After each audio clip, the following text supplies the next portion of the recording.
FC 6 in what turned out to be a comfortable night for Sam Burgess's Wire. Oh, there was all sorts going on in this one, wasn't there? Especially off the field. Controversy before the game, of course. A big spat between Hull FC and Warrington over interchanges. Adam Hallwood at the centre of that one. Oh, some very tasty moments.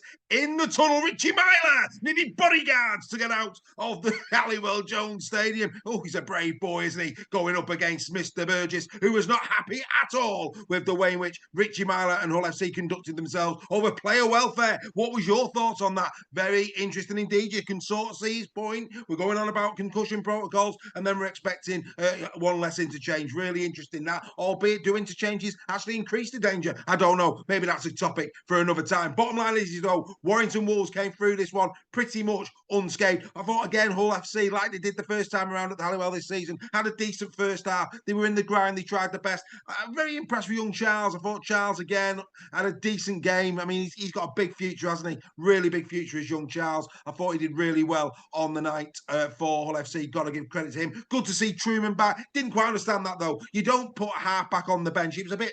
Not quite sure what all that was about. Maybe Truman would have been better off playing in reserve grade this week rather than bringing him on for the second half, because for me, that's very, very dangerous indeed. But he is back. Hopefully, he got through the game okay. And that's a massive bonus, isn't it, for Hull FC? The forwards really didn't do much. They really didn't, especially Franklin Pelly. Very disappointed with Franklin Pelly. He came on to a bit of a whimper, really. Didn't do anything to jeopardise the Warrington defence, who stood up to him really well. SASA tried his best, but again, just didn't seem up for it. I'm sorry. Yes, they were slightly in the game. I thought the conditions probably helped them a little bit, but just didn't seem up for it, Hull FC, I have to say. But let's get to the man of the moment, Josh Fewley. Go on, son. Not since Josh Baskin in the Tom Hanks Classic have we seen someone as big as this. Incredible stuff from Mr. Fewley. Oh, yes. Gets his first try. Then he gets a knock on the head and says, yeah, go on. I'll go and have 5 minutes in the changing room, get a few stitches on, and then I'll come back. I'll score a hat-trick and kick all my goals as well. Oh, incredible 20 points out of 24 going away. And Mr. Thewlis, what a performance, Joshua.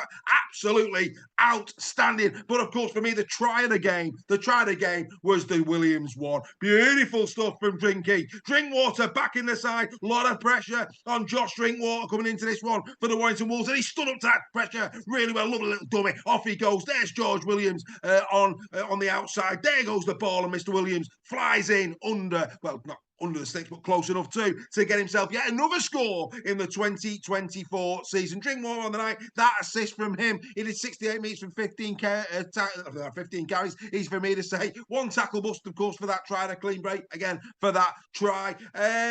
Kicking game, it was all right. It was all right. But like I said, a lot of pressure on Josh Drinkwater with the absence of Leon Hayes. And quite frankly, I thought he did reasonable. He did reasonable on the night. Zane Musgrove back, of course, as well for the Warrington Wolves. For Aaron Lindop didn't do anything wrong. You know, the young kid on the wing. Again, good to see him getting yet another outing for the Wire. I thought King had a decent game. You know, I was talking about Toby King. You know, where was his head at? To be fair to King, he did a good shift in this. 17 carries, 111 metres, 5 tackle busts in the game, a couple of dummy runs, another offload from him. Not too bad at all. Good win this one for Warrington. They needed to win this one. Let's be absolutely certain about that. You know, there's no doubt about it. Warrington have to beat Hull FC off the back of that Salford defeat. They had to come bouncing back against a team that is really struggling at the moment. But as far as FC is concerned, 24-6, that's not too bad when you consider recent scores that they've had put on them. They'll probably come away from Halliwell Jones thinking, well, you know what, it could have been a lot worse. And is the things there that they can build on? Possibly. Yes, there possibly is. Next up for Hull FC will be the London Broncos.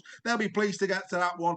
They will not want as close a game as they had at the MKM when they go down to Wimbledon, but they'll be pretty pleased, I think, to be having that one next week. And they should probably post their next set of points in Super League as part of that game. I think Truman will probably play the full game. As for Warrington, will they back up against Hull KR next week? That'll be a big game as well. Let's get into the 3-2-1. Well, there's no surprises. The number 3 point has got to go to Joshua Fewlis. What a player. What a man. 3 great tries. And 2 of them really did take some scoring. I mean, one of them as well in the corner. Almost Ryan Horless went into, oh, yeah, it's wonderful stuff. Wonderful. This is why we watched the game. A young man on that wing, you know, last year's Young Player of the Season, showing why he got that award. Brilliant stuff from Josh Fewley. 6 tackle busts in the game, 3 clean breaks, 16 carries for 122 metres, and 4 from 4 with the boot.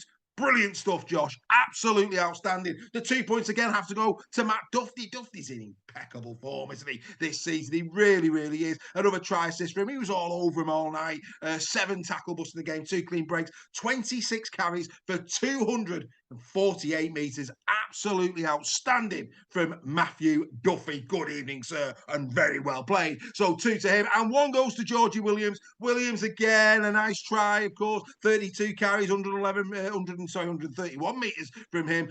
7 attacking kicks. He also did 10 kicks in general play. I thought his all-round game was really, really good last night. George playing with a smile on his face for the Warrington Wolves, and it's good to see. Burgess will be delighted with the points. I mean, many people have been asking, you know, what went on with him and Myler in the tunnel. You know, Burgess spitting his dummy, this, that, the other. I think what we're seeing from Sam Burgess is he backs his players. He's got, you know, I'm loving his post-match interviews talking about, I mean, if you've seen his press conference, you know, he's talking about Josh Fulis and how well he played, and yet he's got another winger who stubbed his toe on his dining room table and he's not playing in Matty Ashton. And he does this. He has a bit of a laugh about it. He called Matt Duffy Mr. Hollywood because, you know, he went down and he likes a bit of drama. He called Josh Fulis the rubber man because he just bounces off everything. It's wonderful stuff. It's a really fine line, isn't it, between criticising players and pulling the leg, and I think he gets it spot on. He's been a breath of fresh air for this competition. I mean, many people want, you know, Warrington Wolves fans weren't sure at the start of the season which way it was going to go, but he's, you know, he's bringing so much to Super League. I bet he's not. I bet you now he's really affected the viewing figures from Australia to Super League. It would not surprise me if quite a lot of Australians have bought the Super League Plus app because of Sam Burgess, and that's good for our game. He's bringing money into our game. We want a 14-game comp, so if Sam Burgess he's bringing in more revenue from people watching from Australia, it can only be a good thing. There you go. I've said it. And it's in terms of what's going off the pitch. It's good to have a bit of biff. We're not getting much biff on the field these days. We may as well have it off it. And let's be fair, Sam is Team Skelton. Oh, yes. Anyway, there you go. Brilliant performance from Warrington. Another win for them. 14 points now in Super League. They're in the pack, as it were. 24 points to 6. London next for FC. That's been another edition of In the Sheds. We'll see you later in the day.